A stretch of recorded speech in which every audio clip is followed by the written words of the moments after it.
This is war. Fuck war.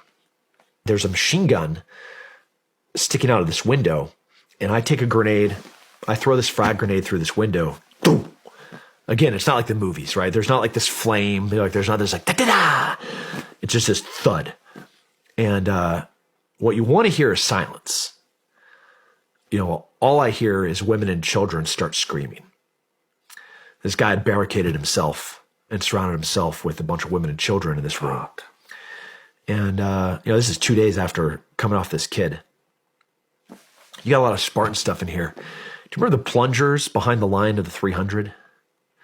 So you'd have the guys in the front, the phalanx, right? The short swords and the spears. And they would move that line forward and then step over the bodies of the people that were fighting that would die against the shields. The next row behind them were long spears. So they were guys that were stabbing through the shoulders and over the shoulders of the forces that were coming. So the wall would come, they'd attack, they'd close the wall, spears would come. And as you'd step over these bodies, the third row would be a plunger. And he would have this metal spike and he'd just stab these guys as the Spartans would move forward. Every night, as we moved forward, I would sit there all night long with a thermal imager and I would splash rounds into every heated body on the battlefield. Holy shit, dude. And I did it every night for 8 hours. A couple hundred rounds a night. Shit. The only one that could shoot out. So with these RG-33s, with the Crow's amazing targeting system, what we didn't have was a lot of ammo. So the Crows has thermal. They'd be able to spot a target. I would lay, and they'd give me an azimuth and a distance and a direction, right?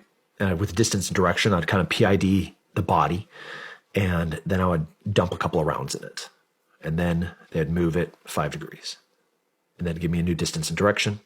I would adjust, and I'd splash a couple of rounds. Repeat every night. And that,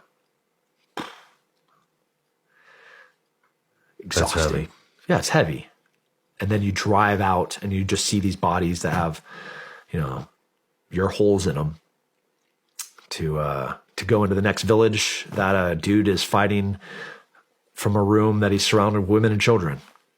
This is war. Fuck war.